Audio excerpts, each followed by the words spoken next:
शिरूरमध्ये अमोल कोल्हे यांच्या विरोधात प्रदीप कंद लोकसभेच्या रिंगणात उतरू शकतात आणि त्यामुळे प्रदीप कंद हे राष्ट्रवादीच्या वाटेवर आहेत असं बोललं जातंय। राष्ट्रवादी सोबतच शिंदेंच्या शिवसेनेने देखील शिरूरवरती दावा केलाय।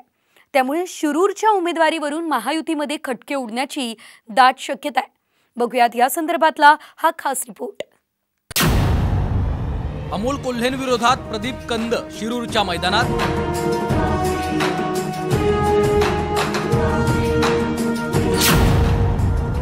भाजपचे प्रदीप कंद राष्ट्रवादीच्या वाटेवर।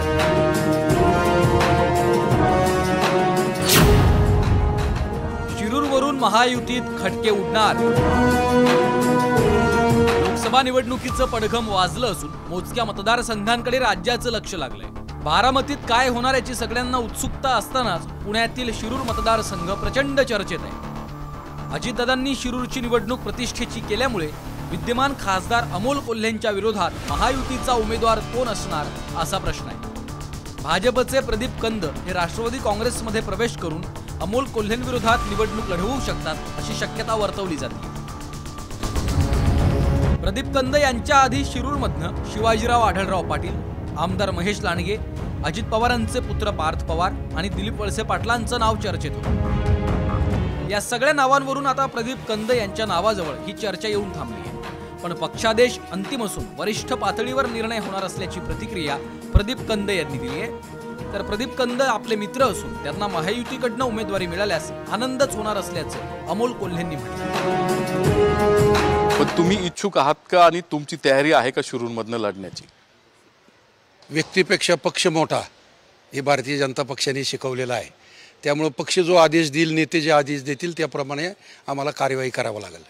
प्रदीपदादा कंद माझे खूप चांगले मित्र आहेत आणि आपल्या मित्राला ही उमेदवारी मिळाली याचा मला खरोखर आनंद आहे। म्हणजे ही चर्चा त्यांच्या उमेदवारीची होती आहे या गोष्टीचा मला खूप आनंद आहे, कारण अजूनही मला काही जण म्हणतात की उमेदवार फायनल झाला नाही। पण प्रदीपदादा कंद यांच्या नावाची जर चर्चा होत असेल तर नक्कीच मला आनंद आहे की माझ्या मित्राच्या नावाची चर्चा होती। 2019च्या लोकसभा निवडणुकीत शिवसेनेच्या आढळराव पाटलांचा पराभव करून राष्ट्रवादीचे अमोल कोल्हे शिरूरमधून विजयी झाले। पक्षफुटीनंतर आढळराव पाटील शिंदे गटात गेले, त्यामुळे शिरूरच्या जागेवर आधीच शिंदे गटाने दावा केलेला आहे। त्यामुळे प्रदीप कंद यांच्या उमेदवारीबाबत शिवसेना फारशी समाधानी नसल्याचं चित्र आहे। महायुतीचे उमेदवार अजून ठरलेले नाहीत, कुठली जागा कोण लढणार हे सुद्धा ठरलेलं नाही। आमच्यामध्ये शिवसेना, भारतीय जनता पक्ष, राष्ट्रवादी काँग्रेस पक्ष, मित्र पक्ष आमच्यामध्ये एक समन्वय समिती आहे। नेत्यांच्या समोर जायच्या अगोदर समन्वय समिती अगोदर चर्चा करते। विद्यार्थी दशेपासून विद्यार्थी संघटनेत कंद यांनी राजकीय जीवनाचा श्रीगणेशा केला।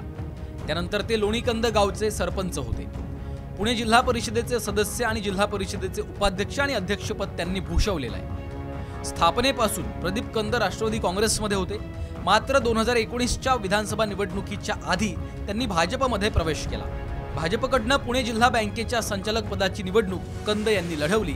या निवडणुकीत अजित पवार यांना आव्हान देत त्यांना विजय देखील पटकावता आला। लोकसभेसाठी मात्र आता पुन्हा ते अजित पवारांच्या राष्ट्रवादीमध्ये प्रवेश करण्याची शक्यता आहे। प्रदीप कंद यांचं नाव अचानक पुढे आल्यामुळे आढळराव पाटलांचा पत्ता कट होण्याची शक्यता आहे। त्यांची म्हाडाच्या अध्यक्षपदावर बोळवण केल्याचं समजतंय, पण शिरूरच्या उमेदवारीवरनं महायुतीमध्ये खटके उडण्याची शक्यता आहे। नितीन पाटणकर, साम टीव्ही न्यूज।